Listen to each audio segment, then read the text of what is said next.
Zoo. They met in Abuja, and I will be going through their communique very, very shortly. For the first time, they are gathering and finding a voice to make their demands heard by their masters in the north. When I say the north, I mean the Sharia north, not the Middle Belt. This is exactly what I expect Middle Belt governors to do as well. So we know that they are serious. And I believe that as time goes on, perhaps even the South may be able to incorporate the Middle Belt into their meetings, but that will be for another day. This very evening, we are going to pray as we are accustomed to doing here. We are going to hand over our proceedings very, very briefly and concisely to the Most High Elohim in heaven. We must pray.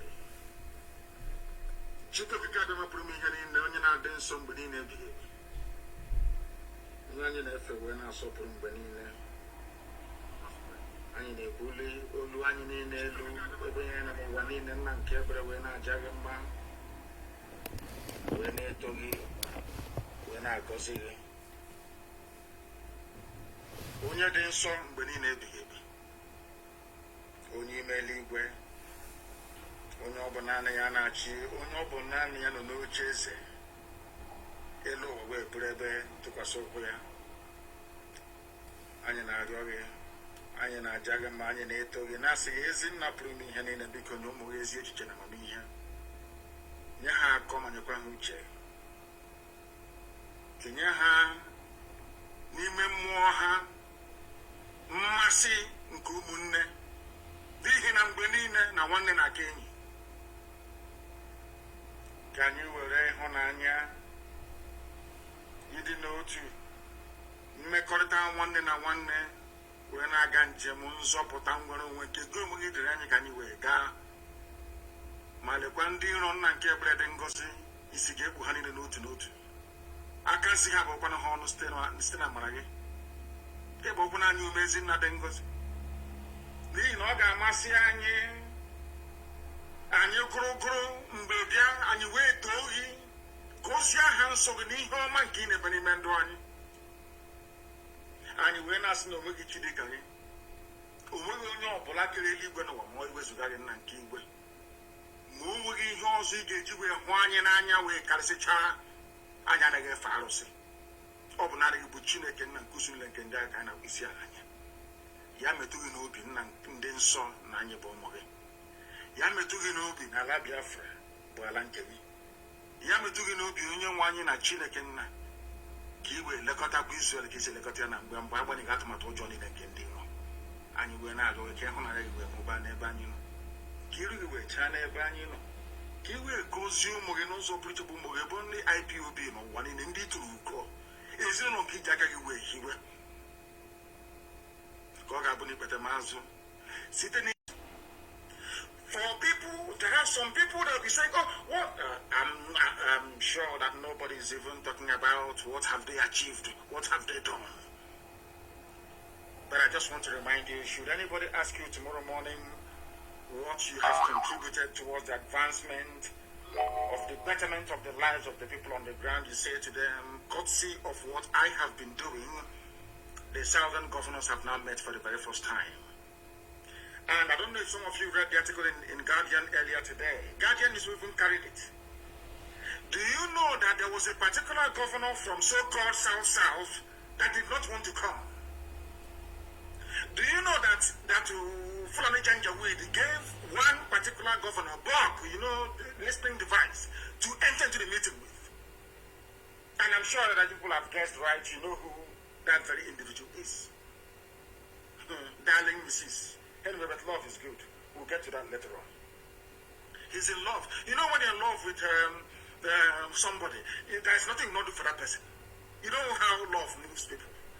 He is so in love with his new partner, his new spouse, the new husband, that they gave him listening device, a bomb. Tambuwal gave him a listening device to smuggle into the meeting.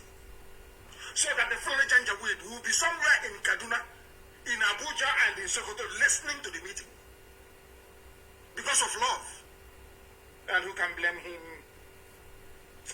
Hey, love one content. You know, love is very deep. Mrs. Tambuwal wanted to smuggle a listening device. If you doubt me, go and read the article is in the Guardian newspaper today about this very meeting. They will tell you. But let me go. You know, when people do something that is right, I commend them. If you do something that is wrong, we shred you, we condemn you, we bury you alive, if need be. Of course, with facts and figures.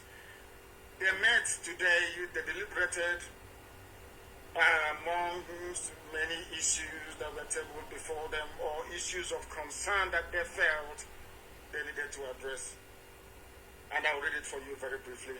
They affirmed that the peoples of southern Nigeria remain committed. For the very first time they're using the word the peoples of southern Nigeria, which means that all the nonsense being done by Tinubu and his cohorts is in vain.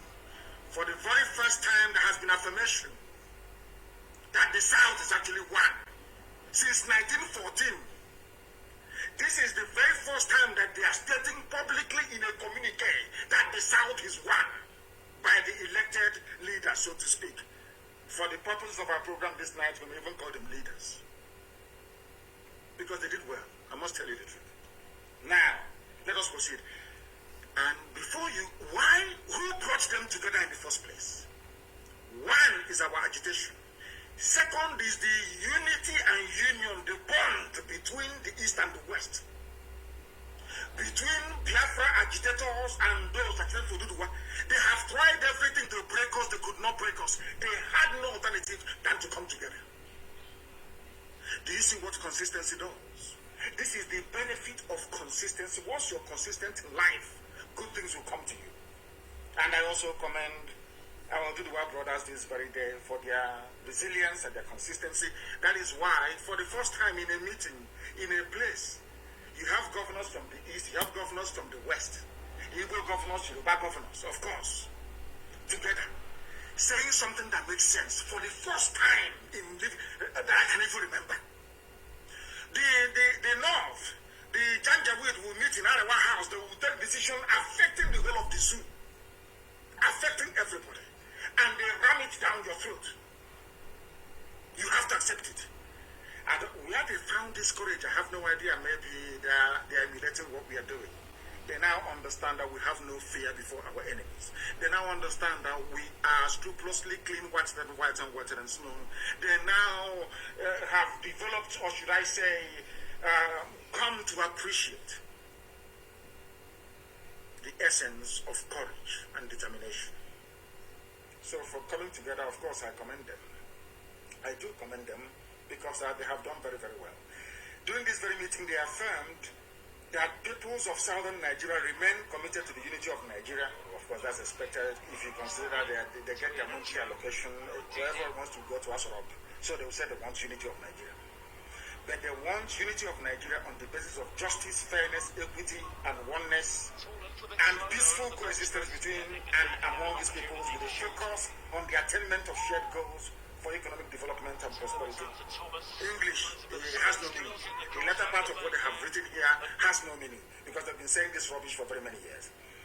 Now, the second point of the communique states, observe that the incursion of armed herders, criminals and bandits into the southern part of the country has presented a severe security challenge such that citizens are not able to live their normal lives, including pursuing various productive activities, leading to a threat to food supply and general security.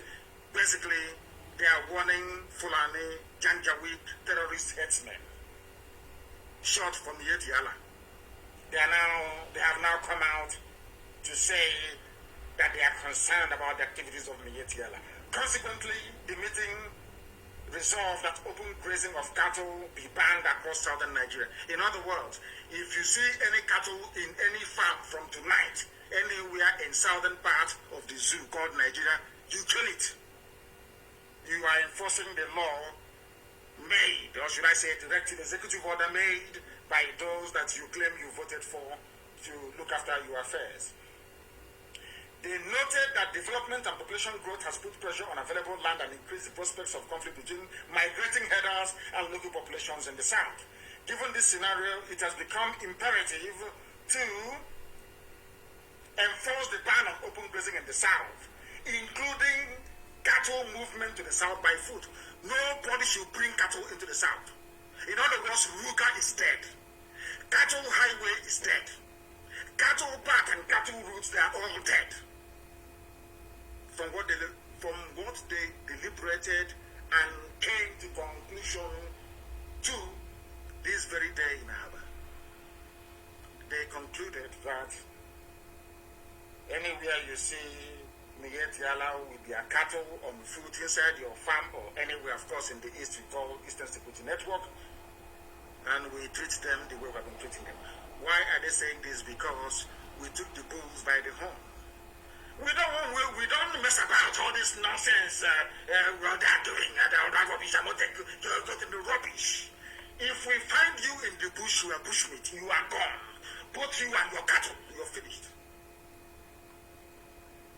So now that gave them some liver to come out to say that we are now banning cattle movement.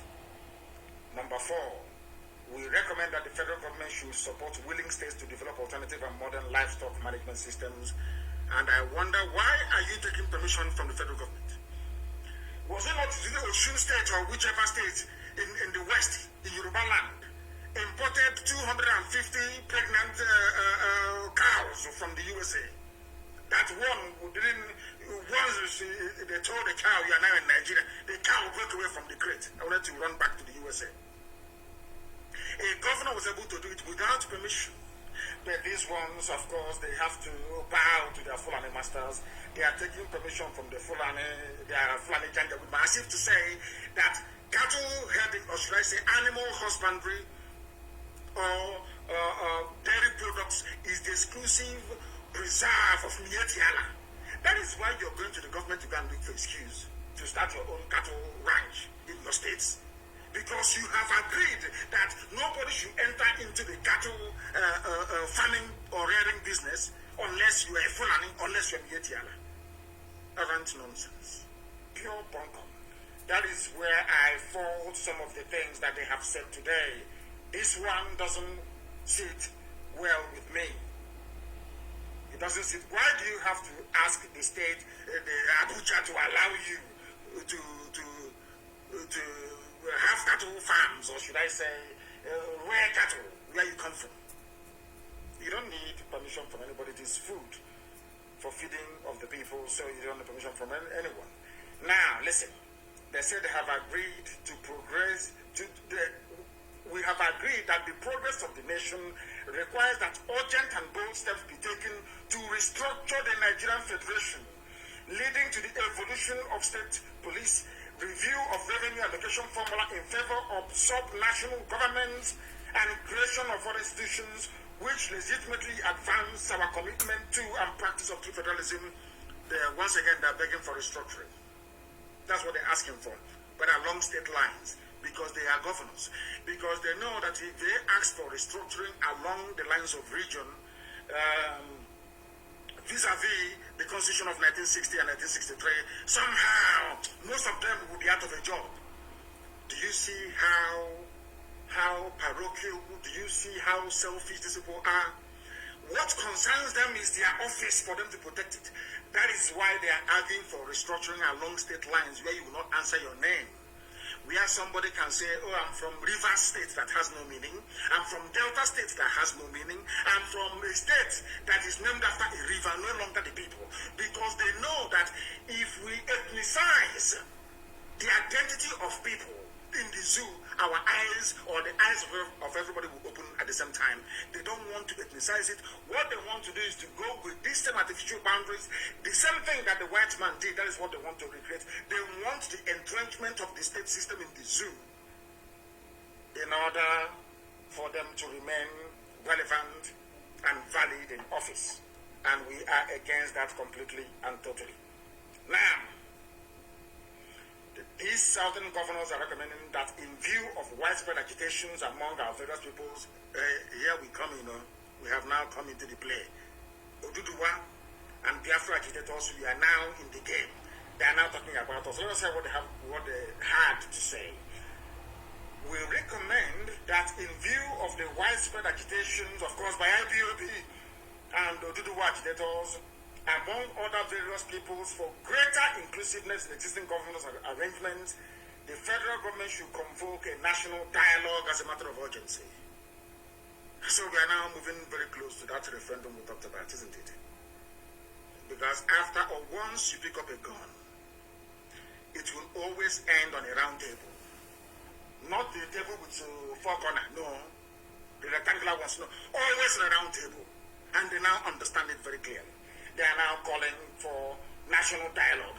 If they have the clout, if they have the presence of mind or conviction to push these things through, for their counterparts and their husbands in the north to agree to is another matter altogether. But at least they have said it. And they must also be commended for it. They also recommended that in deference to the sensitivities of our various peoples, there is need to review appointments into federal, like federal character, that Fulani should not dominate everything. This is a very diplomatic way of saying that Fulani should not take over every sensitive security position in the zoo. It must also go to other ethnic groups as well.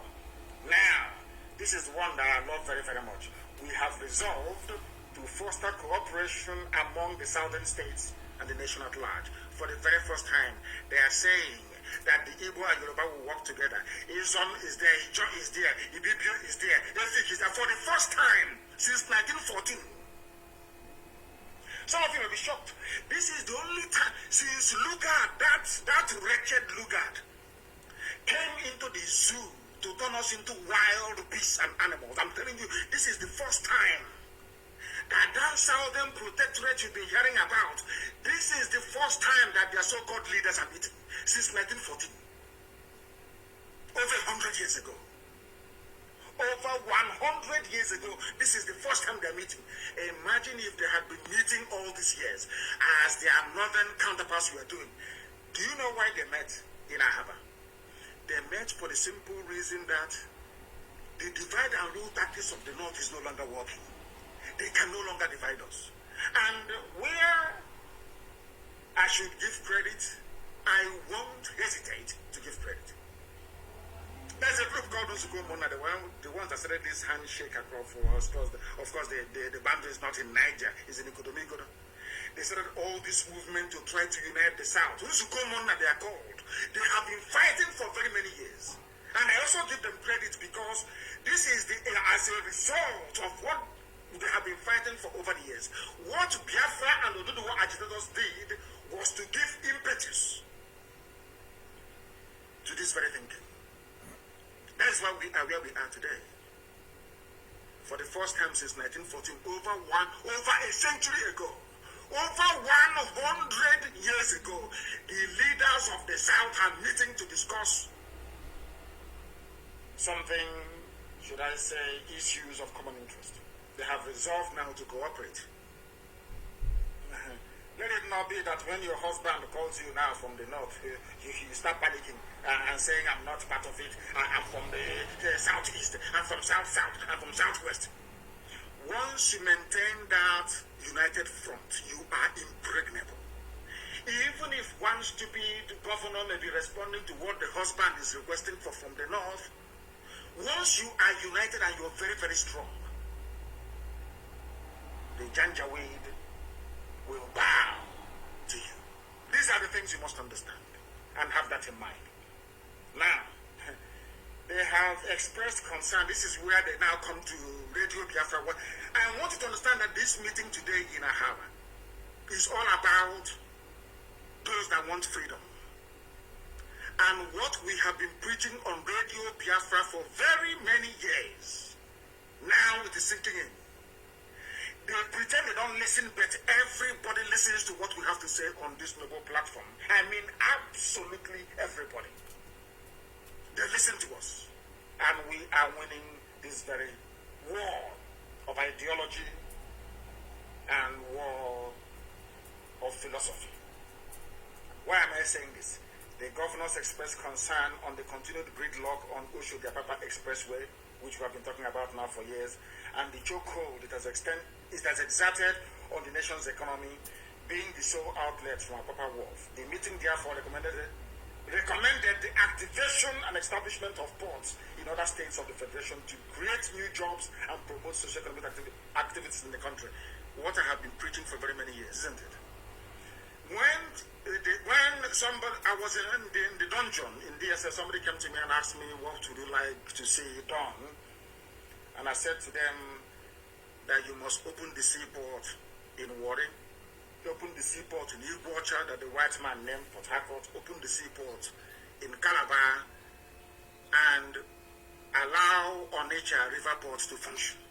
In fact, you can even go as far as building another one in Lokoja as well. I wrote these things down and I gave it to the federal government of Nigeria. When the Eastern governors called us for a meeting, I went to Eastern governors and I gave them the same thing. I never asked them for any money. I didn't ask them for anything. I didn't ask them to make my life better, to buy me a helicopter, to buy me a private jet, or to open an account for me in the Cayman Islands, stuffed with dollars. No, I asked them. I said to them that our people need employment. I said to them, go, the railways they are building in Nigeria today was my recommendation when I was in detention. I said to them, I'll give you this sound economic advice for free. But of course they misused it. I said to them, if you go to everything I've been preaching for the past, I don't know if it's 7 or 8 years, it is there. Now, for the first time, they have agreed. They have come together to agree that Warri Seaport should be opened. Calabar Seaport should be opened. Iguacha that they call Port Harcourt Seaport should be opened as well. Now, do you understand it? I want all the intellectuals to understand how far we have gone. We always win. I said to all of you, in the end we win. Just remain consistent. Do not waver. Do not move to the right or to the left. Remain where you are on the path of truth, justice, and honesty. Eventually, your ideas will prevail. And today it has prevailed. They are now asking for the creation of jobs and the promotion of socio-economic activities in the southern part of the damnable Zoological Republic. The meeting expressed concern on the economic implications of another lockdown on the country. Now they know. They now know. This is what I want to talk about this evening. Before this is very news or communique was issued by the governors of the South, they are locking everybody down to stifle the economy, to move hardened terrorists into the South, to commence the final onslaught, the final phase of the Islamization agenda of the Sokoto Caliphate. It's not nothing to do with COVID. Absolutely nothing to do with COVID. They want to bring these people down to our land to commence the final onslaught before 2022, when they had hoped to overrun every inch of territory in the South on their path to the full Islamization of the damnable contraption we know as Nigeria. They do not want another lockdown, and therefore suggested greater coordination and cooperation between federal and state governments in evolving strategies for dealing with the pandemic. In other words, no, Yusuf Abubakar Mohammed cannot sit in Nasser Rock anymore and issue directives saying, oh, we're in a lockdown. Then what stupid lockdown? The Fulanis are using it to stifle us. We are rice. The borders are open in the north. They can bring in rice, they can export cement, they can cooperate with their Niger Republic brothers and sisters and cousins. But in the south, they say no movement, lockdown. They want to stifle us economically, because if you don't have money, there is no way you can lobby the world, there is no way you can buy weapons, there is no way you can exert any measure of influence. They want to be the ones handling the money alone. That is what they are planning to do. But I'm glad that the southern governors have come to their senses, or have realized that eventually, or at last, they must rise up to say something about this stupid, ridiculous lockdown that the Janjaweed Caliphate is proposing. Now, they express very great concern on the security challenge currently plaguing the nation, and strongly urge that Yusuf come and address also southern governors. That thing I've been preaching. How can you have a country where the president doesn't talk to you? Is that possible? Because they know we are waiting with the Onyogo meter. We are waiting for them. Once that idiot comes out to speak, we will dissect, we will analyze, and they understand it. They do not want to put themselves to shame. That is the reason why he is no longer talking. Even the recorded ones you used to get once every 8 weeks, you're no longer getting it. Now the southern governors are saying to Asarok, please talk to us. I want to hear from you. Because they themselves are now convinced that Buhari is dead. They now know also that there is somebody in Asarok. Now they're asking him to come out to speak live to the people. And we know he can never do it. Because we are waiting. We have recruited new scientists. There is no trick they will bring. No artificial intelligence. There is no deep fake video they will bring out now that will not dissect from top to bottom. From top to bottom. Now they express their gratitude to their host, which is Ifeanyi Okowa. He has done very well, of course. He has done very, very well to host this very meeting. I'm not excusing his idiocy and stupidity, but of course, for hosting, for once they're finding their voice. Do you know what? Do you know why they're talking? Because they know that the Fulani can no longer divide them. No longer can they be divided. No more. Because even if you divide the governors, the men on the ground, the foot soldiers on the ground, they are united. The East and the West, we are now bound together. That is why, for the very first time in over 100 years, the South is reasserting its identity. Because the North will always come and say, we are the North. This is a minority of them from the Sharia region. They have emasculated the Middle Belt. Then I say, we are the North. But when they come to us, they say, oh, this is East and this is West. They divided Nigeria into three to suit them. The North, the East and the West. When they come as the North, they come as one block, one effective dominant block. This one is playing his own corner, West, and this one East. Now, East and West have come together. Let the war begin. That was what they did, and I must commend them, those that attended. I must commend all of them that went there. But I'm sure that, let me see if Mrs. was there. Mrs., where are you? I'm looking at the names of those that signed. Oh, Mrs. came. She came as well. Because when he's with Tambuwali, he's a she. That when he comes out to snort cocaine and be talking rubbish, he's a he. So the he, she, or she, he was there as well. Now we must preach. That was what they deliberated upon today. And we must understand it. So one of the things they discussed was the lockdown. The lockdown declared yesterday by the federal government of the Zoological Republic. That people, Mrs. was there. People, of course, Mrs. After that, maybe tonight, she's briefing husband Tambuwal. You know what love has to. Love is sweet. Have you seen their picture? How they are serenade. In fact, I said to my wife today that we need to try this type of pose and picture. It's so nice. We are going to do it very, very, very, very shortly. We are going to pose like that as well. Did you see Wike and Tambuwal? Hey, it's as if they just fell in love only last week. Such beautiful, beautiful picture. I liked it so much. I liked it so much that I had to comment on it. So beautiful. You can see, you know, when people are in love, there is nothing sweeter than love. And now, you know, that first 2 or 3 months, or maybe they're doing their own anniversary now. You can see how happy they are. And I wish them well, honestly. I wish he and him well. They should live happily ever after. The lockdown declared yesterday by the damnable Zoological Republic is a ploy for terrorists coming to our land. Therefore, we are not going to obey this lockdown, and I'm asking all Biafrans, everybody in Biafran territories, do not obey this lockdown. Let him come out and announce it himself. Garba Shehu and the entire Fulani cabal cannot be sitting down and writing garbage all the time for us to be adhering to. BBN, NIN, and all this rubbish.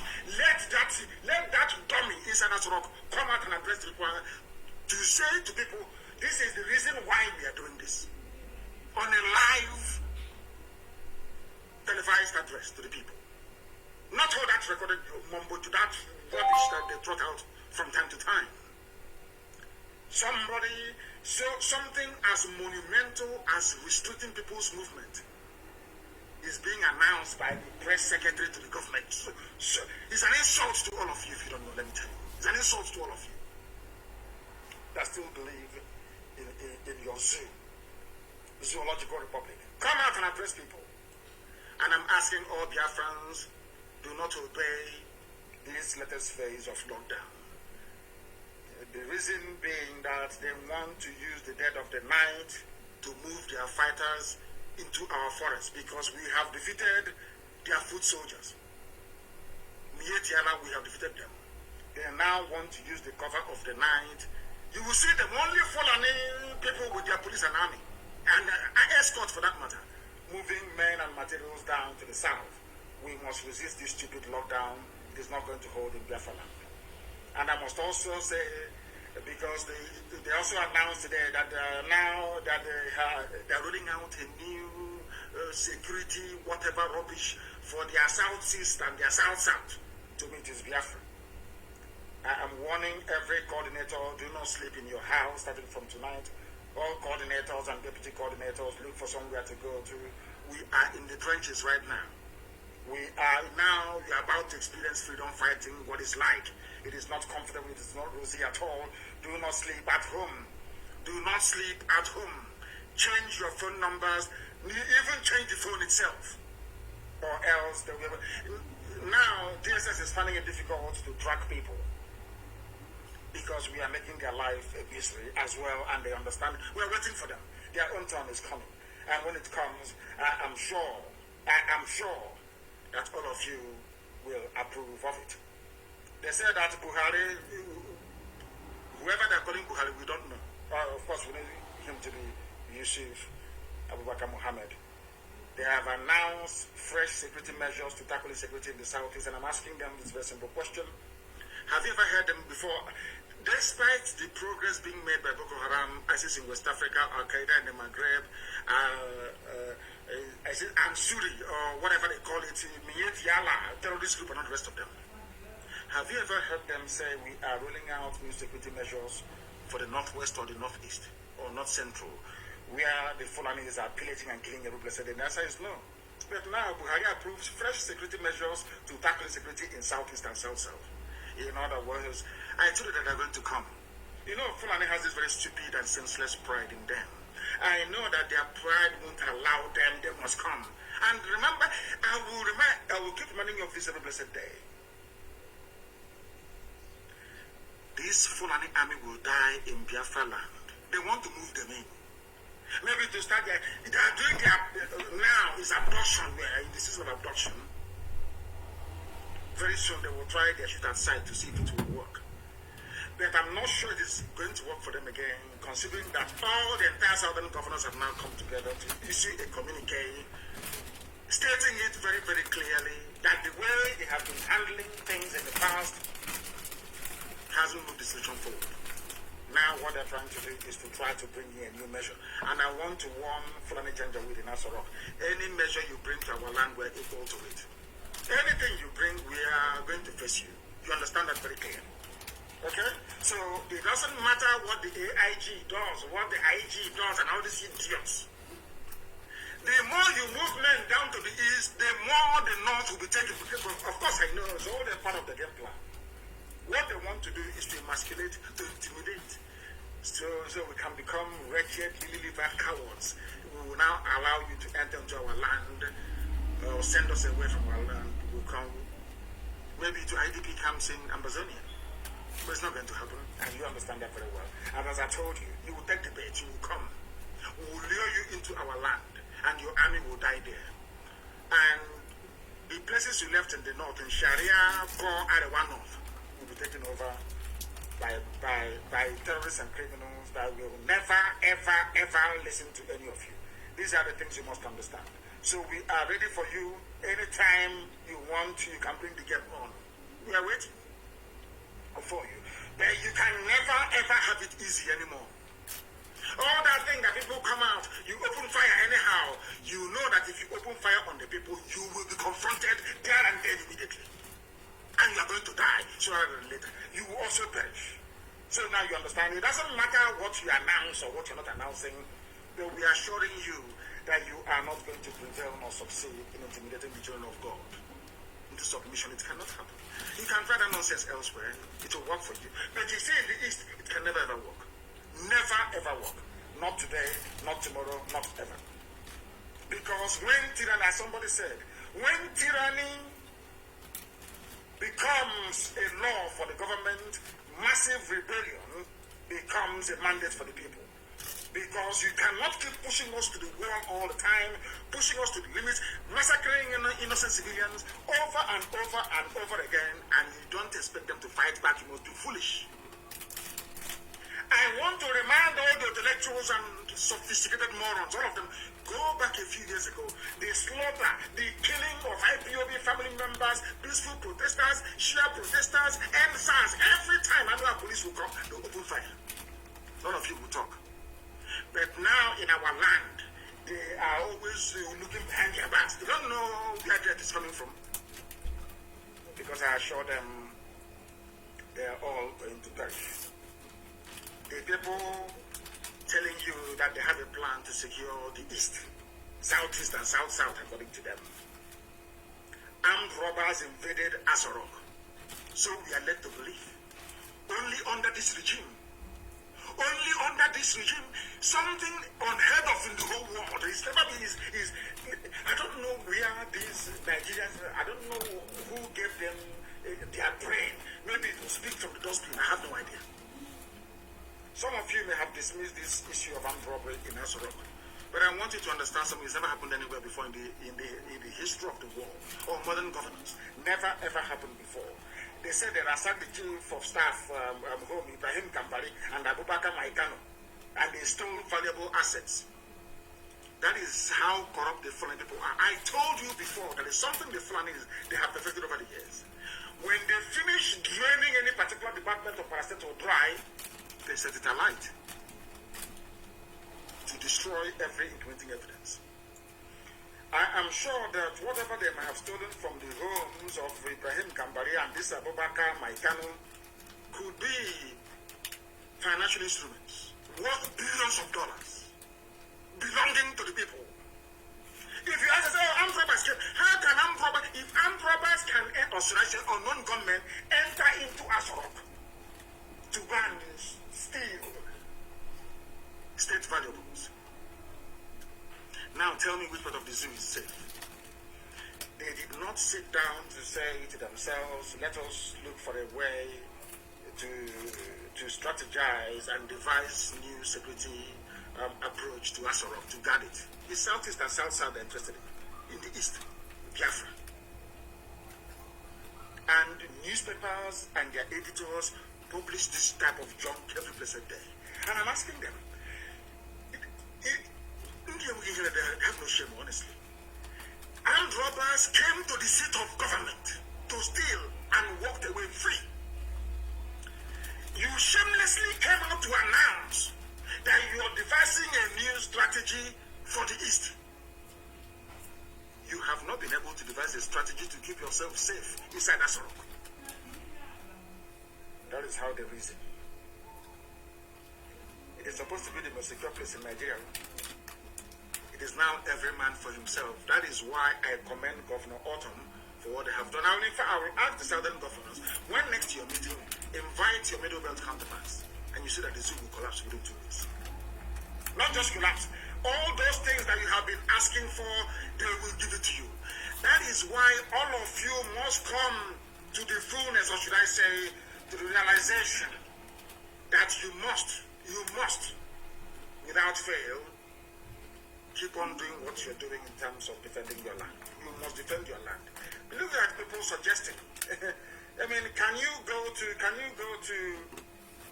how can I put it, to a gate man in a hospital and ask them to administer any form of treatment because you found them at the gate.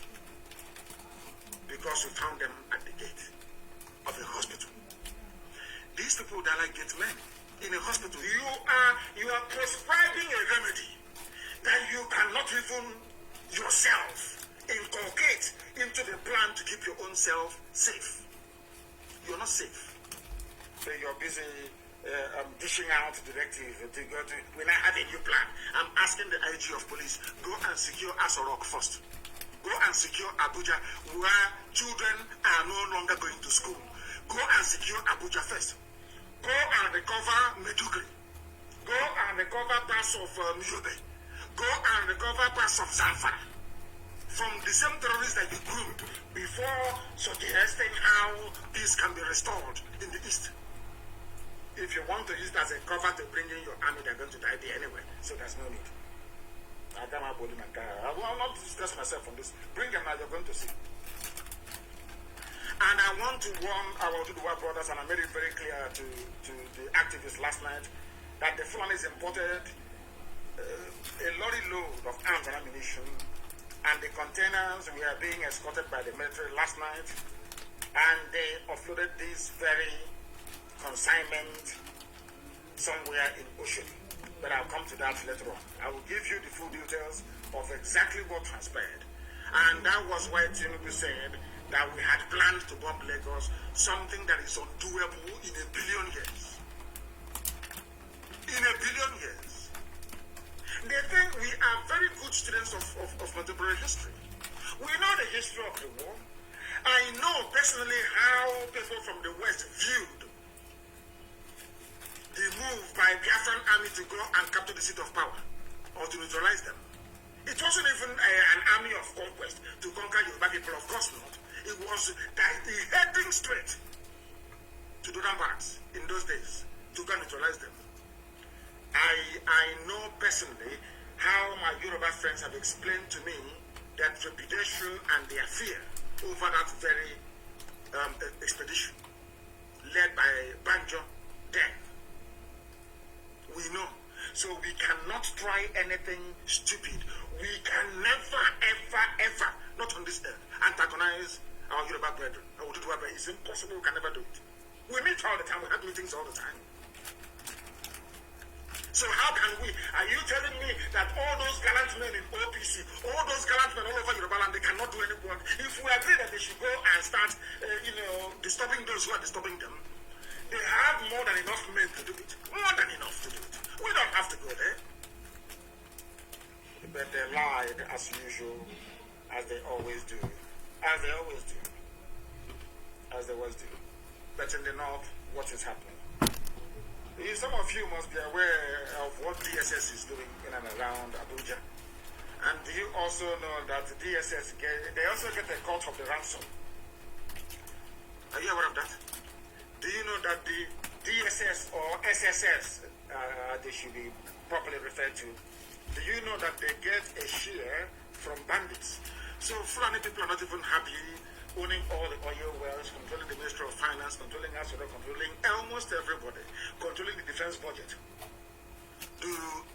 How many of you here are aware that the daughter of Abba Kyari is the one responsible for all Nigeria's investment abroad? It's called sovereign wealth. Investment in stock markets all over the world is the daughter of Abba Kyari. They control everything. Inland revenue. Every source of finance minister is always following.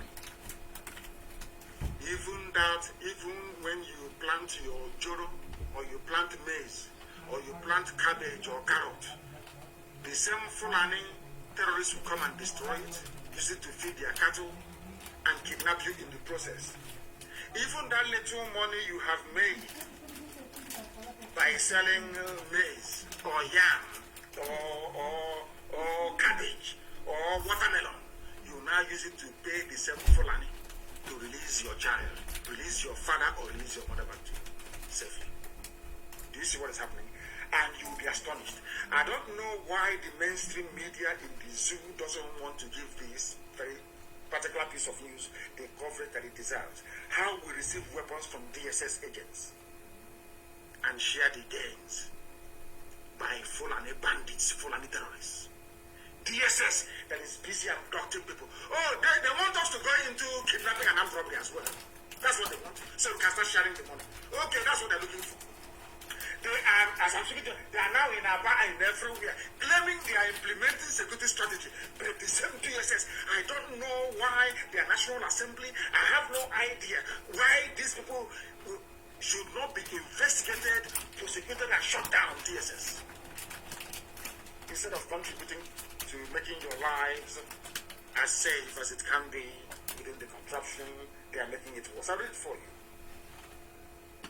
They told a German television, Deutsche Welle, in a recent report that they borrow money from DSS agents. And who are the people in charge of DSS? Fulani. Who are the people borrowing guns and ammunition from DSS? Fulani terrorists. That is why the South must understand they are all in this whole thing together. They are all in it together.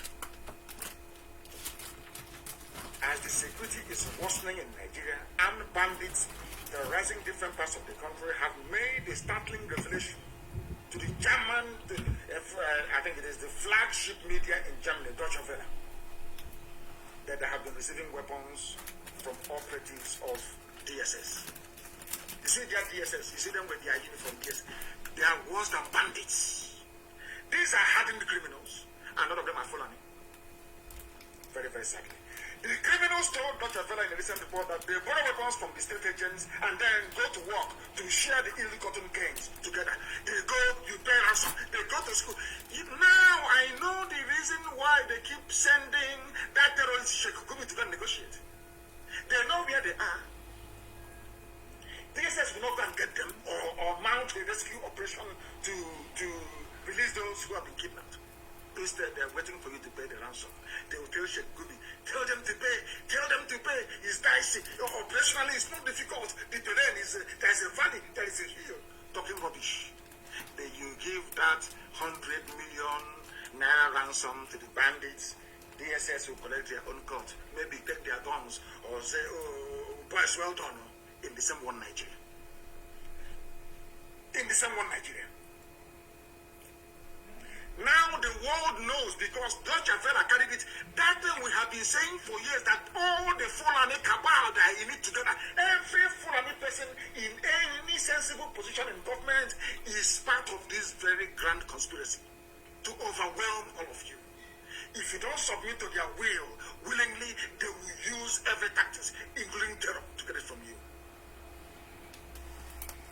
Now the whole world knows, including the government of the USA, the EU, the UK, Japan, Russia, China, everyone now is fully aware of the fact that Nigerian security forces are the ones fueling insecurity for financial benefits. It is here in the news. Go and Google it, it is very clear. Insecurity, how we receive weapons from DSS agents and share the gains. These are Fulani people, perhaps from Timbuktu, telling Deutsche Welle. And all of you are there shouting one Nigeria, making the Janjaweed to feel that you need them, whereas they are the ones that need us to survive. I have asked you this thing before. Go and read the amalgamation document. Lugard made it very, very clear. The reason why we are amalgamating the North and the South is because the North is poor. They have nothing. Till today, they still have nothing. These are the things you must bear in mind. The time we are live and direct for those who are peddling, I will come to that thief who Bola made it later on, to those writing junk that Interpol is looking for Nnamdi Kanu. He fled from London. The time now is 7:55 live. Interpol, they know where I am. Everybody knows. If you want to know, you will know. This is stupid. Yeah, cheap gutter propaganda. That was how you managed to put the late dead Buhari in office, by writing junk and lying. You don't know we are IPOB. We are very, very formidable. You don't understand that? We are highly, highly formidable. You must understand it. You must understand it. I don't blame the Fulani Janjaweed. I blame those from the South. Let us believe that after this meeting today, that the Southern leaders, so to speak, or the governors, in their various capacities, will now have the need to be meeting more regularly to articulate a common position and stand when it comes to the issue of governance within the Damnable Zoological Republic.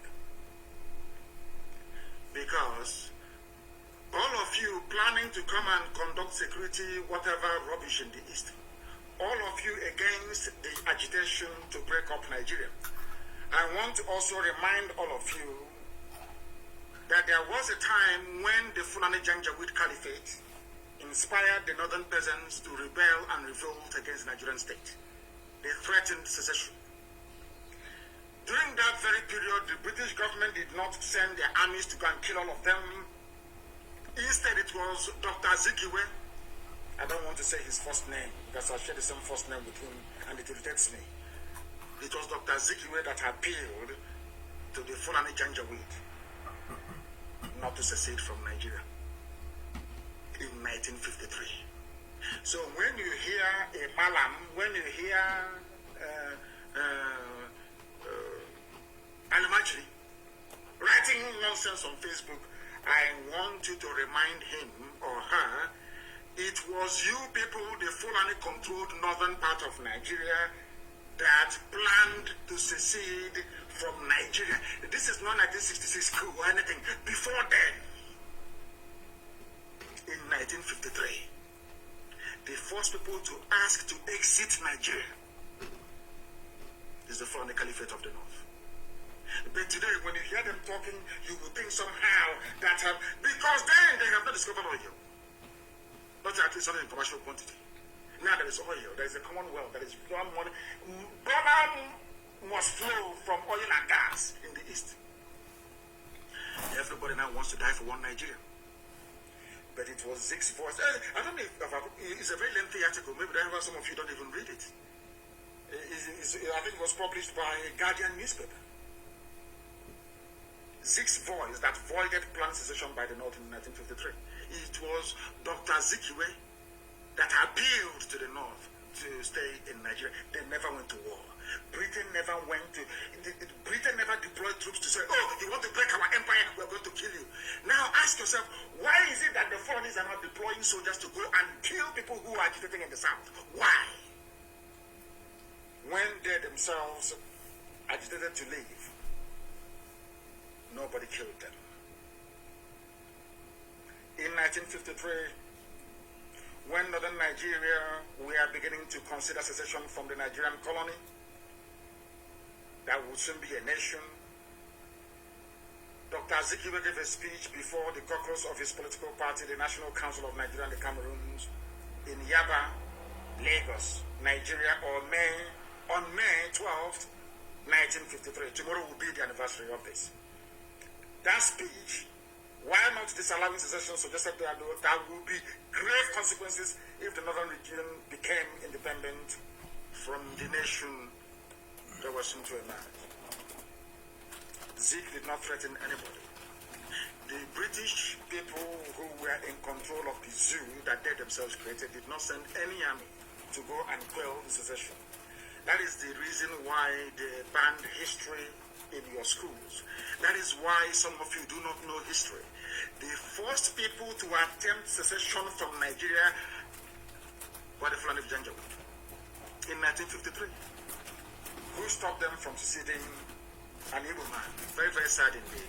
You know, somehow it's either that God wants to destroy us or we want to bring calamity upon ourselves all the time. Can you imagine what the lives of ordinary people would have been like had Zeke not intervened to persuade the northern Fulani Caliphate to remain within one Nigeria? There is something you need to understand very, very clearly. Nnamdi Azikiwe said the North will suffer because the North had nothing.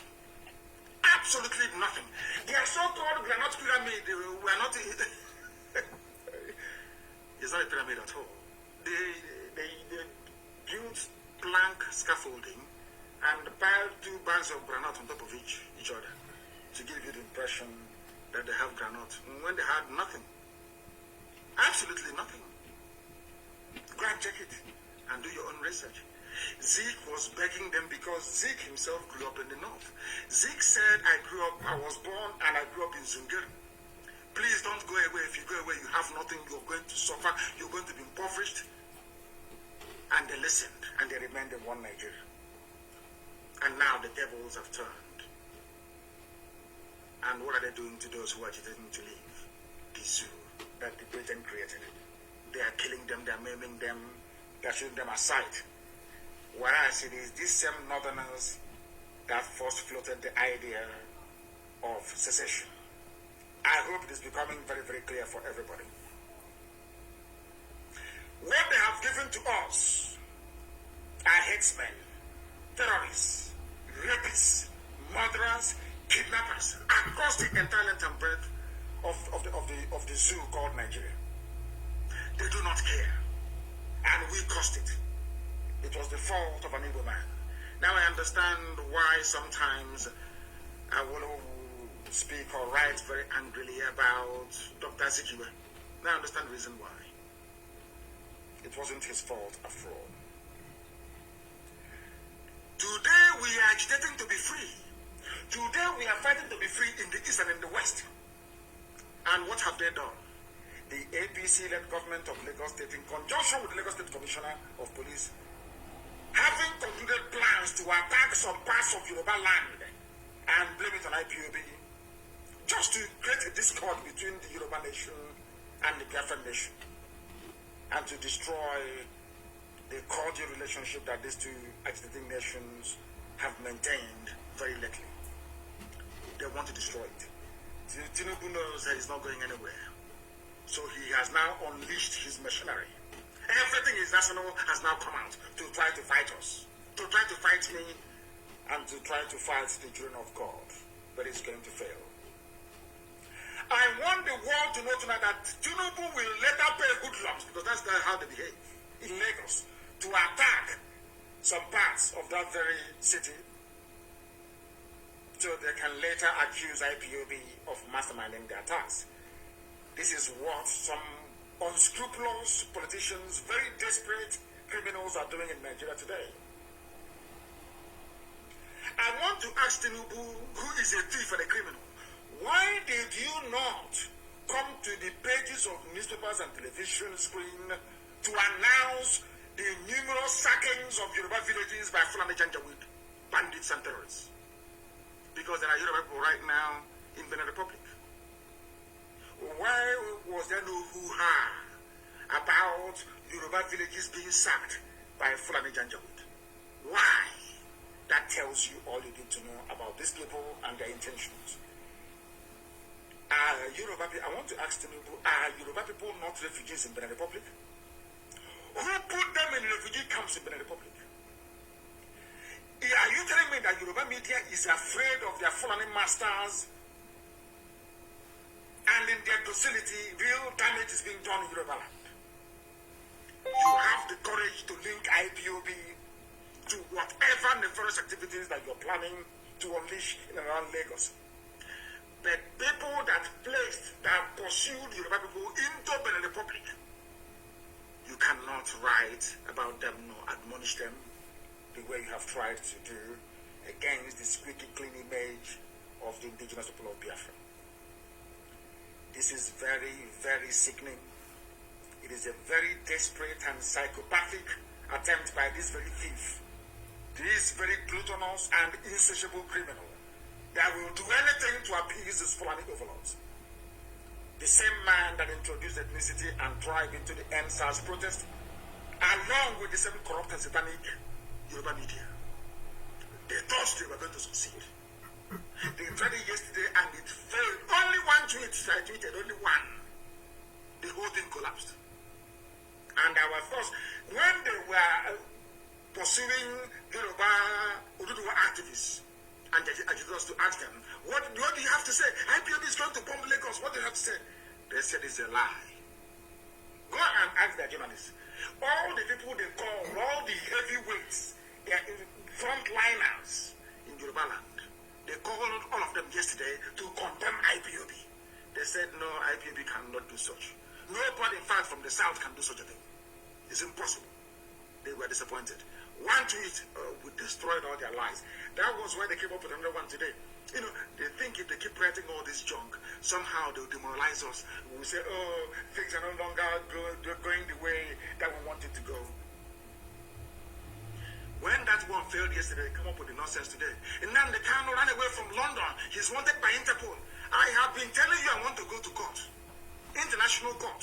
Where the whole world, in fact, all the by the time we finish with that very legal process, if they see a Nigerian anywhere, they will spit in the useless faces. I'm telling the truth. If you don't know, let me make you understand. The same man who brought ethnicity into NSAS, they think, I told you, I warned all of you before. You know, that is why when people call themselves, oh, I'm a prophet, and now they say, I say you're a fool. I told you they will try ethnicity. They will try the use of force. It won't work.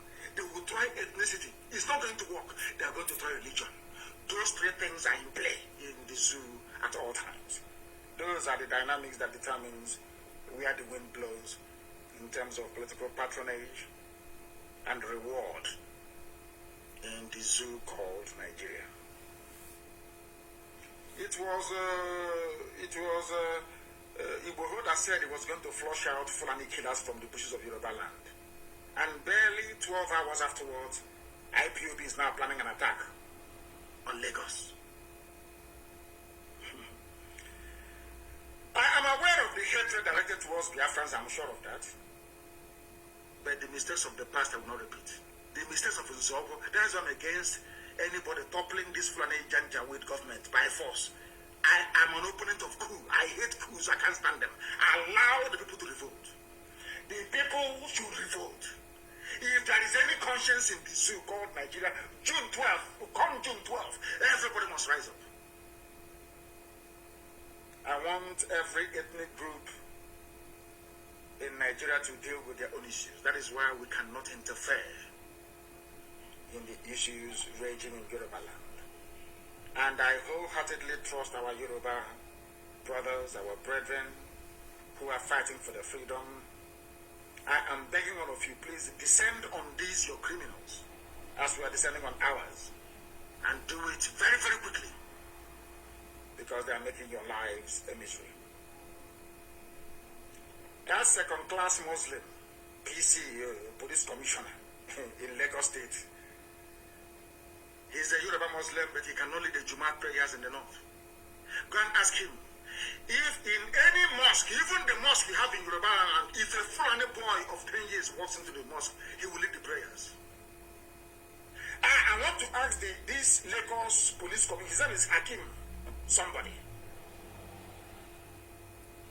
You were an ADC at the camp to Tinubu. Now you're a police commissioner. You think that all those, I believe that nobody can challenge you. So Biafra is coming. It doesn't matter what you do, it is coming. As I said before, you know, to pick up a gun to defend your right to exist as a human being, to pick up a gun to defend your right to exist as a human being is like losing your virginity. You don't get it back anymore. So we are going to keep defending our land until they give us referendum. There is no other way. There is no other way. If they kill us, we kill them. I say it live on air so that the whole world can hear me. So you mean I will stay in my house, you will come, you will kill me, you will go. But no, that's rubbish. Every army formation in the East now understand. Once you kill somebody, some of you are going to die. It's as simple as that. That thing you want, we give it to you. Have you been hearing them shooting and killing people? Or Fulani headsmen all over the place? There was a news I saw earlier today, Fulani headsmen somewhere in Anambra, and I said, show me the pictures and the videos. These are people trying to discredit the work, the excellent work that ESN is doing. Show me the video of the Fulani movement. And by this time, I will ask you, go back there and see if you find them. Men are doing a lot of work. A lot of work. A lot of work. And we must support them. Anybody coming to our land thinking you are going to kill people, then you are grossly mistaken. And this is very foolish. Let me tell you that they are all in it together. I don't want to say anything about Yoruba Muslims because I know that they are more urbane, more sophisticated, more enlightened, and more progressive in their outlook and their thinking. But there's something that I want our people to pay very close attention to this very moment, please. Very, very important. Do you remember that very fire that broke out in Oshodi. I think that was last week on Thursday night, destroying goods worth millions of naira. Lasema went there, Lagos State Emergency Management Agency, full of people who went to school. They attributed the fire incident to explosives and accelerants used by unknown individuals. Fulani in Lagos, housed by Tinubu, went and bombed Oshodi Market. This was last week. They never ever blamed IPOB last week. Go and Google it. Lagos Market fire caused by explosives. Understand this very clearly. Because the Fulanis have penetrated Yoruba land. They are everywhere. They are now willing and ready to unleash mayhem. They went to Oshodi Market, where Yoruba people are doing business, where Igbo people are doing business. They planted explosives. And the experts whose job it is to identify the cause of any fire, they went there, they investigated, they said the fire was caused by explosives and accelerants. They think that will make the fire to spread very, very quickly. At least 90 shops and offices were destroyed, razed to the ground. The outbreak occurred at Cairo Market in Oshodi, Lagos, on Thursday night of last week, destroying goods worth millions of naira. Now listen, the Lagos State Emergency Management Agency, LASEMA, attributed the fire incident to some form of explosives and accelerants used by unknown individuals. When Premium Times, a foreign newspaper, mind you, visited the scene on Friday morning, scores of traders gathered at the entrance of the market, counting their losses and lamenting the disaster. This is the work of Nyetiala Fulani terrorists inside Lagos. It happened last week. Nobody blamed the Fulani. Nobody remembered IPOB then. It is because now we are hitting Tinubu very, very hard because of the expose I did on the criminal. That is why all of a sudden they are now planning to bomb, whereas bombs have been going off in Lagos before now. Even last week Thursday, a bomb went off. Now let me tell you what they did to tell that Tinubu does not mean well for Yoruba people. I want to prove to my Yoruba brothers that Tinubu and that idiot called police commissioner do not mean well for you. Now listen. The experts went to Oshodi Market and discovered that Fulanis had used a bomb to destroy businesses and livelihoods. Yet, the Lagos Commissioner of Police came out to claim that the Oshodi bombing was not as a result of explosives being used. This is happening only last week. Understand this very clearly. The experts went there and said, Lasema went there to say explosives were used. This same police commissioner, now accusing IPOB of wanting to bomb Lagos, said, oh, no. The explosives weren't used. Lagos State Police Commissioner of Police, Mr. Hakim Udumoshu, I'm reading the news for you. All this I'm telling you there in the news, you can Google it. Lagos State Commissioner of Police, Mr. Hakim Udumoshu, has dismissed rumors of fire incident at Cairo Market in Oshodi as being caused by explosives. Udumoshu, who conducted an on-the-spot assessment, he just went there and said he did not go with any form of equipment or detection apparatus to determine if the explosion was caused by a bomb or not. He just visited with his men and said it's not a bomb because they are part and parcel of it. Tinubu and this his boy, Udumosu, they are part of the gang bringing terror into Yoruba land and looking for who to beam it on. Experts, remember I read before, experts went there and said the explosions were caused by explosives and accelerants. Police commissioner without any training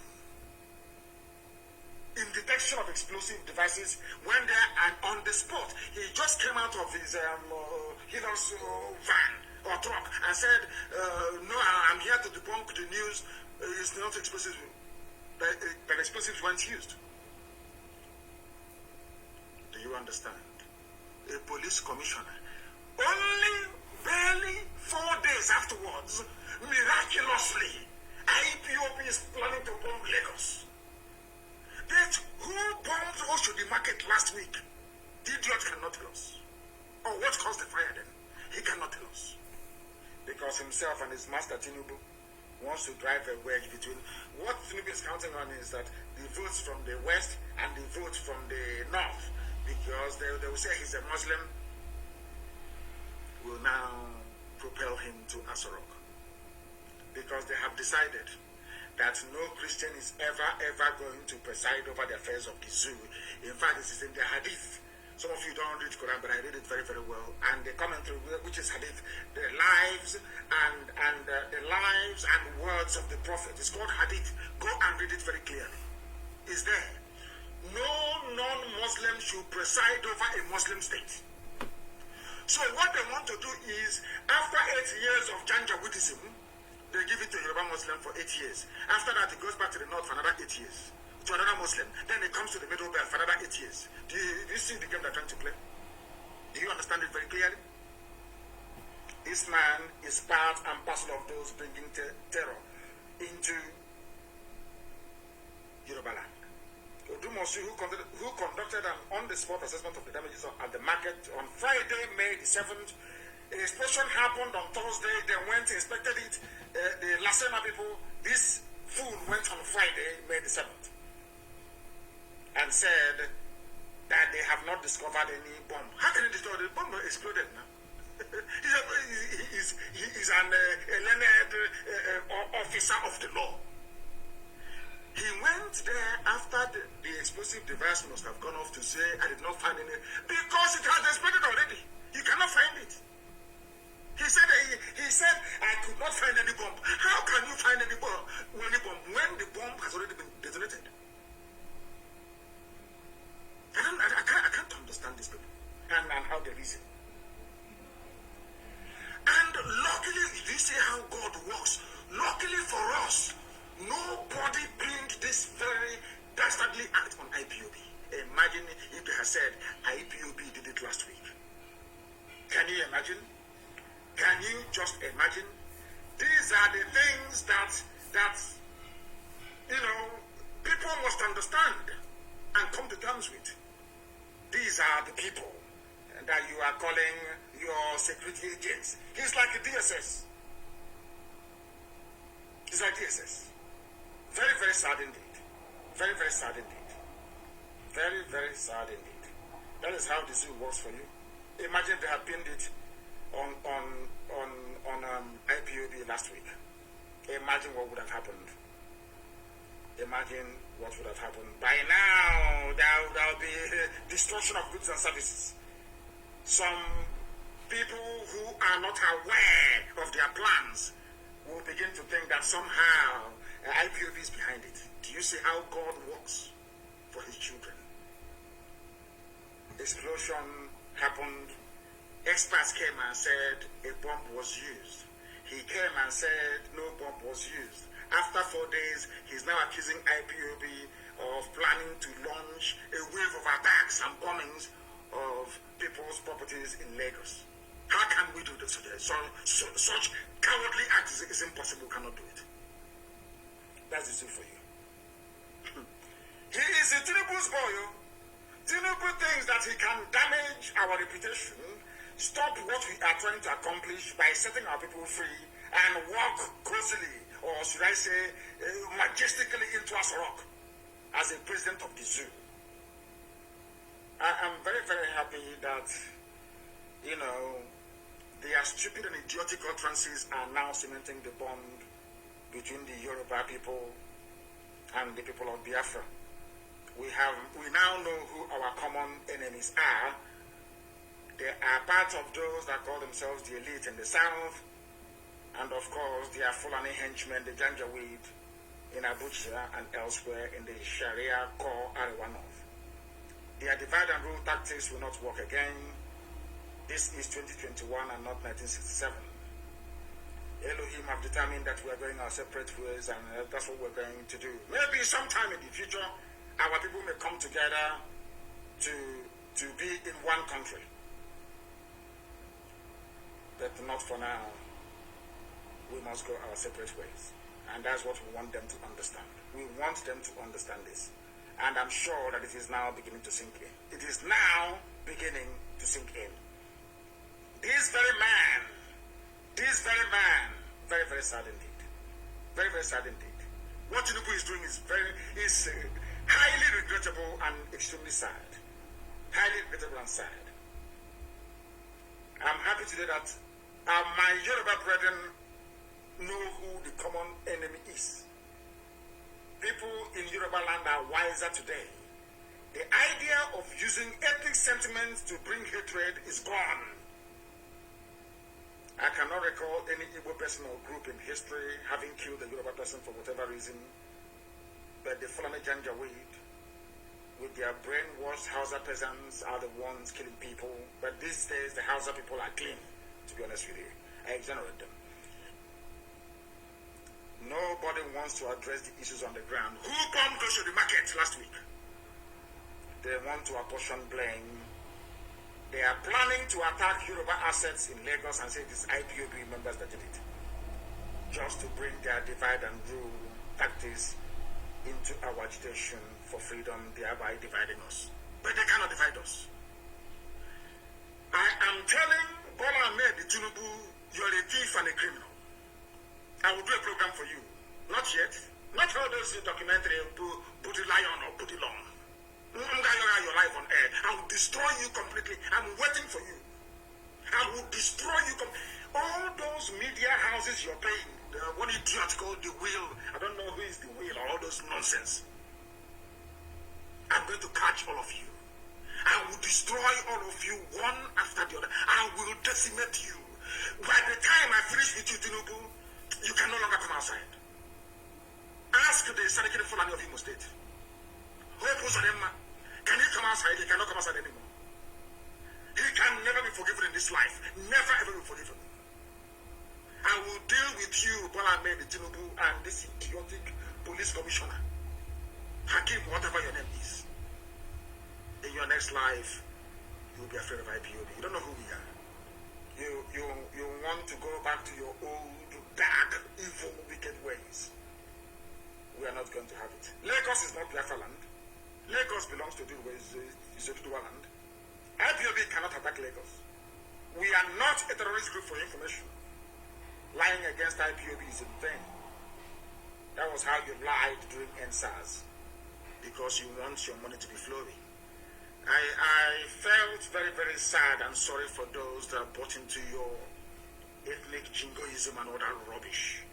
You want to try, because it worked during NSAS. You think it's going to work again? People are now wiser. People are now wiser. And I remember that Alhaji Mrs. Medinat Oladimeji wrote very movingly about some of your sophisticated morons in the West. It's not my job, it's for you people to deal with them at the appropriate time. But anybody who rears his ugly head or her ugly head to try to disparage what we are doing, you get it from me. Tinubu, you're finished. You can never smell us rock. You are gone. I will do program for you every two days. Any day you come out to announce that you're going to be, I will decimate you. Mlagadi. All these people, I'm sure those of you in Lagos, you know a place called Shema Petroleum, beside Westminster Market, along the same Oshodi Expressway. I now want to tell you who caused the bombing, who firebombed Oshodi Market last week Thursday. Because I have the intel. We have the M branch. There is nothing that happens in the city that we don't know. As I told those of them, somebody told that useless Uzodema, the Sadikiri Fulani, Supreme Court Administrator of Imo State. I know where you slept. And then they say, it's not an official duty, so I allowed you to sleep there and go free. I know where you're sleeping in Ebonyi State. I know where you slept. I just want to mention only two places. I know where you slept in Nnamdi said 3 days ago. I know where you slept in Ebonyi State 2 days ago. Just to let you know that we know. There is a place called Shema Depot. This depot is formerly called Akuten Depot. It is now owned by Shema Petroleum. Shema is S-H-E-M-A. Please, people must listen very attentively, please. It is beside Westminster Market along Oshodi Expressway. Last night, 2 nights ago to be precise, the Fulanis offloaded containers full of arms and ammunition. These containers were escorted by the military and offloaded 2 nights ago, and those containers were still there as at this very morning. They did not move it to Ojo Cantonment or to Ikeja Cantonment. Ammunition dumped at this Shema Petroleum beside Westminster Market along Oshodi Expressway. These are the same people that destroyed that market in Oshodi. Now do you understand it?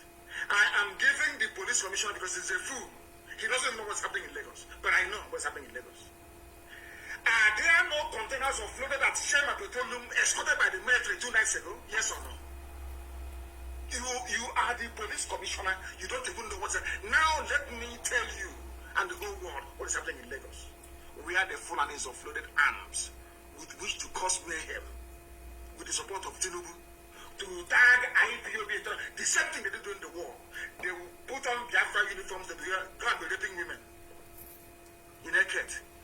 They go to Oron, they kill villagers. They say, oh, it's Biafran soldiers. They came here and they killed us, which is a lie. Subterfuge. That's what you want to try. So, Tinubu, you are prepared to kill and destroy Yoruba businesses and lives only for you to drive a wedge between Biafra and Odudu agitators to pave the way for you to go to Asolo. Tinubu is a thief, a complete vagabond and criminal, a liar. The person he's calling his mom is not his mom, or the person he called his mom is not his mom. A man of 79 years old took away 10 years and became 69. These are the people that some of you fools are even discussing or talking about to become your president. Are you not foolish? As I said, I'll do a program for him. Police Commissioner Tinubu and all the other sophisticated morons in the West. If you go to Shema Petroleum, formerly Akuten Depot, near Westminster Market along Oshodi Expressway, you'll find container of arms and ammunition with which the Fulanis intend to overrun Lagos, and you blame it on IPOB because you're foolish. You know nothing. We know everything. Everything about Nigeria is fraud and criminality. Fulani people stole 91 billion naira from the coffers of NNPC. Nobody, these are people that can. We want to fight corruption. Corruption is everywhere. If you don't kill corruption, corruption will kill you. All of a sudden, AGF, Attorney General of the Federation, Malami, a Fulani man, plus to cover up 91 billion stolen by NNPC, but they are busy chasing people with laptop. EFCC. People may be stealing $1,000 or $2,000, but Fulani is stealing in billions. And that's why I like them the way they steal, and they get some of you. They get some of you to somehow pretend that you don't know what is going on. EFCC is working. 91 billion missing. A Fulani man is covering up for his Fulani brothers. But in the east, in fact, across the entire south, all they are trying to do is to instigate division, so the EFCC can come and arrest people and get away scot-free. Now, do you understand it? Oh dear. That is the people for you. That is them for you. The same Fulani stealing your money, telling you they're investigating corruption in Nigeria. The same DSS telling you, oh, we are working to keep our country safe, are the same people giving arms to bandits. So that when they get the ransom, they split it. And you're telling me that people are well, that you people are normal. Bandits reveal how they receive weapons from SSS agents and split the ransom in Nigeria. Tomorrow now, so DSS now do something. They are part and parcel of the criminal enterprise called Nigeria. They are supplying their people with helicopters. 2 nights ago, at Shema Petroleum in Oshodi, they offloaded 2 containers full of ammunition. The Nigerian army are the people supplying terrorists to kill all of you. Then you wake up in the morning and you say, oh, I'm in Nigeria. I believe in one Nigeria. Do you know that General Abdul Salami Abubakar has been linked with Fulani bandits and terror groups? He came out to say, oh, it's frivolity. Don't associate me with that. But we remember all of you saying that an attack against Boko Haram is an attack against the North. And Abdul Salami Abubakar, why should you not be blamed? You are a suspect. Do you know that Nigerian military helicopter were supplying bandits with arms inside Niger State? The same army that they claim are coming to the east to re-strategize on how to bring peace. Come now, you're going to die there. How many people are you going to abduct? How many will you abduct? I'm asking you. You're wasting your time. You're fighting a losing battle. Go and look at the history of nationalist movements all over the world. You don't defeat them. Eventually, they will be free. Eventually, we are going to be free. Why do you think that Abdul Salami Abubakar was fingered in the help or the supplies to Fulani bandits and terrorists in Niger State? Because he is the cause of your problem today, with his 1999 constitution. You know, I don't believe in all these movements to destroy the 1999 constitution because the Fulani will never ever listen. They will never ever listen. Never. That is why we must be very, very careful as to how we proceed. Abdul Salami Abubakar, you gave the zoo 1999 constitution that was a military decree number 24 of 1999. Nobody, I think, Nnamdi sat down and explained this whole constitutional garbage to the whole of you, to some of you that paid attention to him.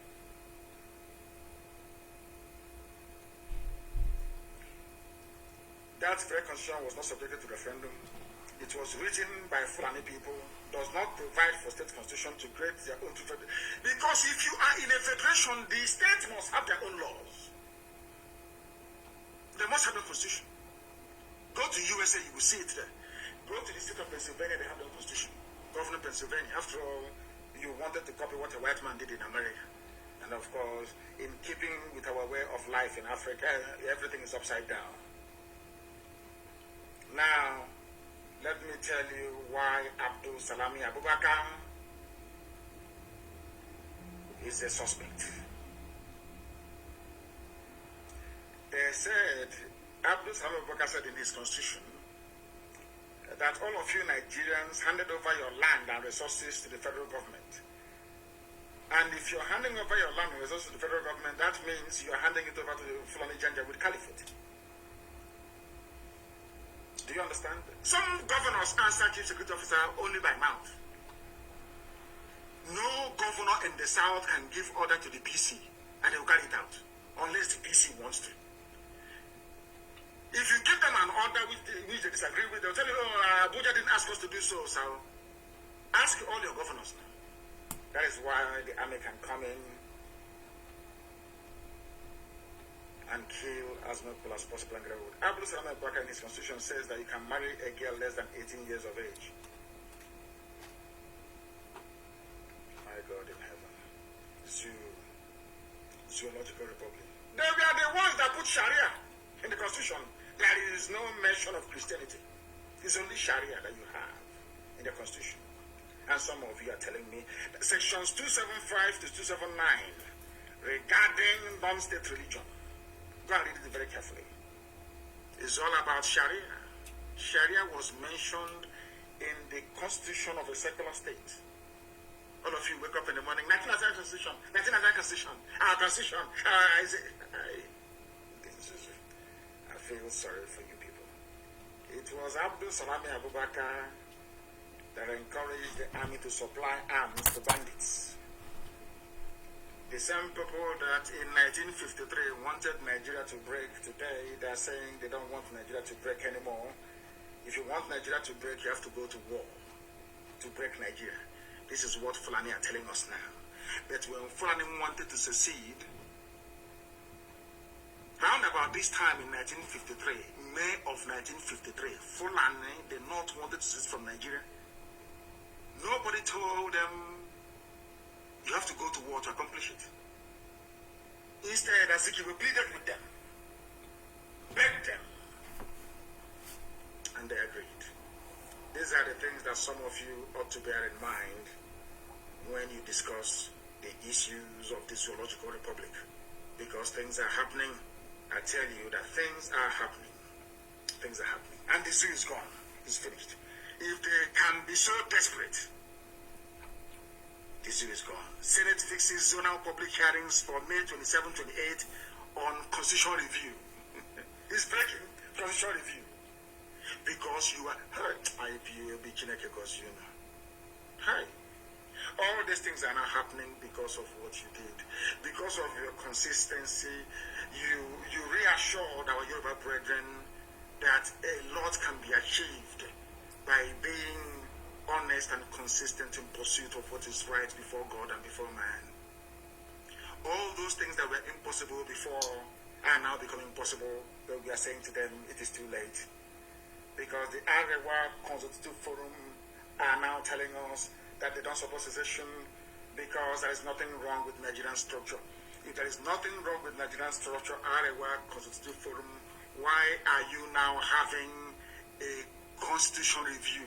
Why? You know we always win. I told you we always win. We are getting very close. We are getting very, very close. We are winning this very battle. I can assure you, we are winning it. Now they want to consider in the same day, in the morning, the same people that the South were waiting upon, the same people that we were waiting upon from the South, told us that you cannot secede without war.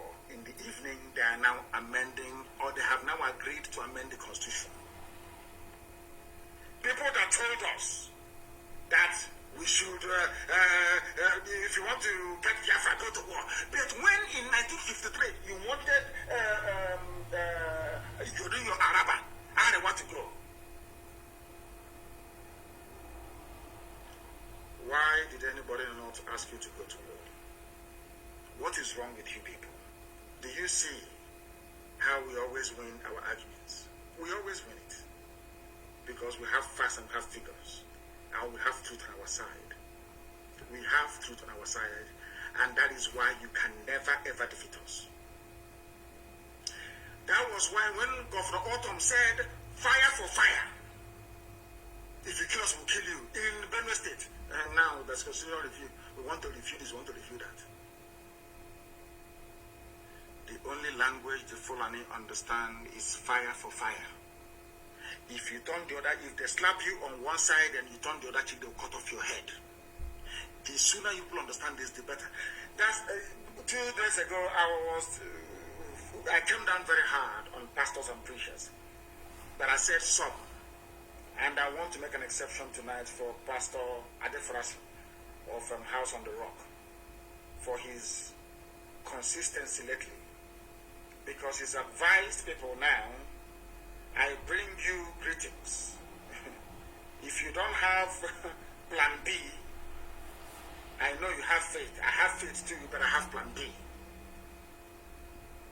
With technology, I can speak to you from anywhere in the world. Get yourself a plan B, whether it's an Okada to take you to Cameroon or flying boat to Seneborda, a hole in the ground, a bunker as we call it. Just get yourself a plan B because these people are crazy. They are nutters, the whole bunch of them. And watch the signs because it can happen. Just like this, he snapped his fingers. The collapse of the zoo. And he went on to criticize the 1999 Constitution. That should tell you all you need to know about the damnable zoological republic. And the reason why all of us right now must rise up in unison across the South to say enough is enough. That is the only language the Fulani understand. Fulani doesn't believe if you're from the South and the Fulani people are in your village raping, killing, kidnapping, and you're talking about one Nigeria, they see you as a fool. So you think if you appeal to them, we believe in unity of Nigeria, they will leave you alone? No. The only time they will respond is when you go for broke to destroy the whole zoo. They start panicking. That is why today they have announced a constitutional review because of this same family of IPOB. Because we are not going to give up. They understand it very well. We are not giving up. We are not giving up. Not now, not tomorrow, not ever. And I want to state tonight that IPOB do not carry any arms. I want to make it very clear. ESN do carry arms, but can never ever attack any civilian population. It's impossible. Not in our land. Our job is to protect lives and properties. Our problem is with the caliphate, capture the Fulani Republic of Nigeria, and not with indigenous people anywhere in Nigeria. I am an advocate of freedom for everybody. Therefore, I will not be in support of anybody harming anybody in the process. It will not happen. We are only defending our land.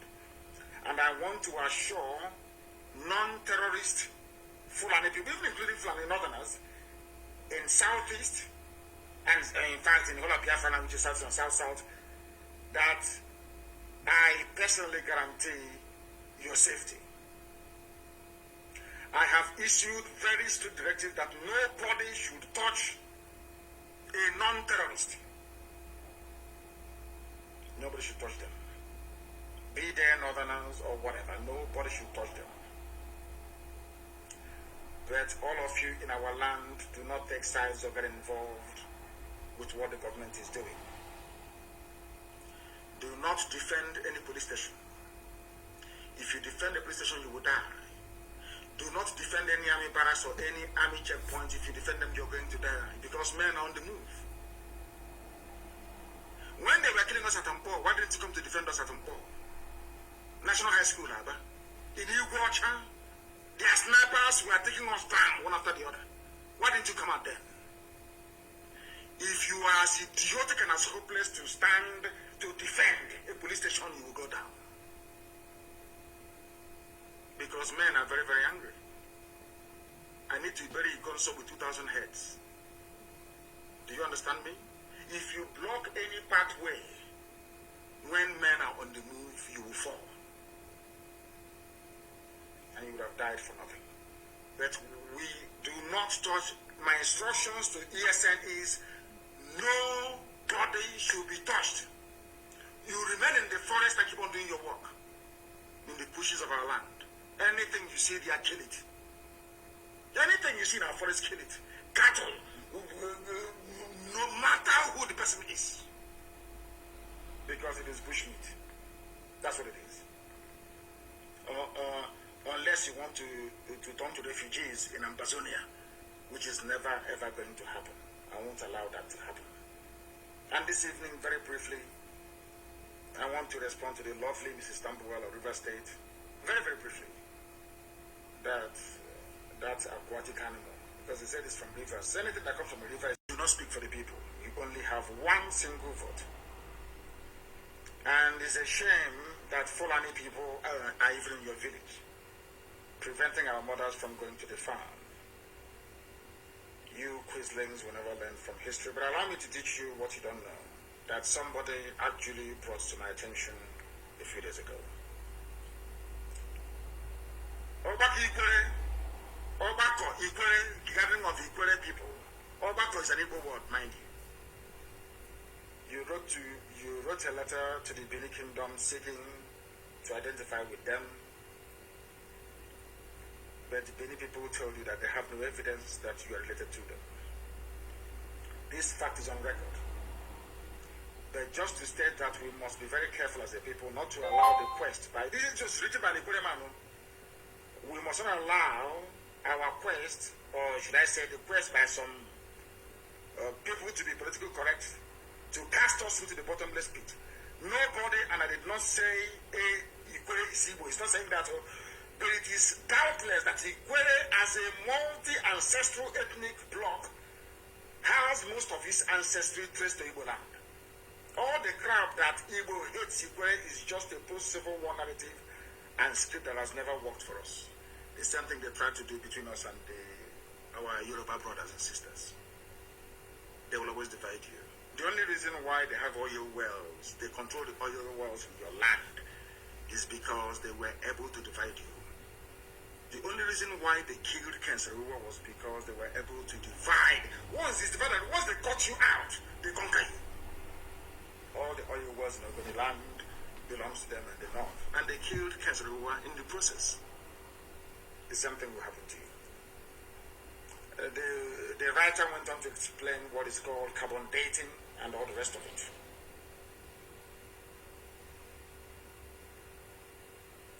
And I want you to understand this. There is something called carbon dating. Carbon dating, I'm sure you know what it is. It is there for us to apply further beyond rabble-rousing, according to Livingstone, who wrote this very brilliant piece. Let us read it this way. What is Bini about Ikwere? Bini people denied any link with Ikwere. It's on record. Ironically, Elele people are in court in Bini claiming that they own Bini and not the other way. They claim strongly that they were in the land of Bini as owners before the arrival of Bini people, which is correct, of course, the war between Oba and the two people that led to migration. Even present day Ihiala came from Igbo land. Are you also aware that a lot of prominent Ikwere people that have traced their ancestry to Ungwa, to Aro in Igbo land? Are you aware that Ohaji in Imo State is an Ikwere clan? Ohaji Ebema, Ohaji in Imo State is Ikwere clan. Part of Ohaji is in River State. Part is in Imo State. The same family. They contribute to. I want to educate the idiot. Are you aware that Ohaji in Imo State is an Ikwere clan, which Professor Otinti affirmed in his book, History of Ikwere, Volume 1?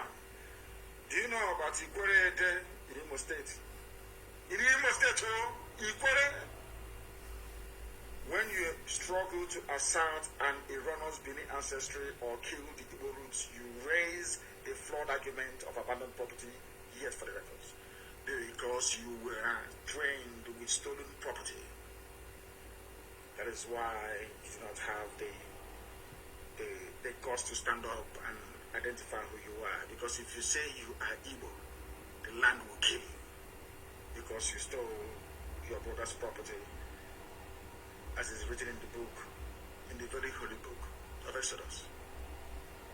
Thou is a commandment from God. You should not covet your neighbor's property. You don't know? And in private cannot Igbo. Because it is in the scriptures. Thou shalt not covet your brother's property, nor take his wife. You cannot do it. It's a commandment from God, a commandment from Elohim. That's what you're running from, because you stole properties during and after the war. The shame is too much for you to bear. So the only thing for you to do is to remove yourself. Now let me continue. Mrs. Tambuwal, if your cocaine can allow you to listen to what I'm saying tonight. Sir Jackson MPI, first and last Ikwere to be conferred with knighthood of the Order of the British Empire, OBE, by Queen Elizabeth II of England in 1960, identified himself as an Igbo man. He was a knight of the realm. Maybe you don't know him, Sir Jackson MP, because the only history you learn is from Hennessy, cocaine, and the face of Tambuwal. Or maybe sleeping on your back. Let me not go too far. He is from the ancient kingdom of Isiokbo. Sir Mpi works tirelessly for Igbo advancement. Are you listening?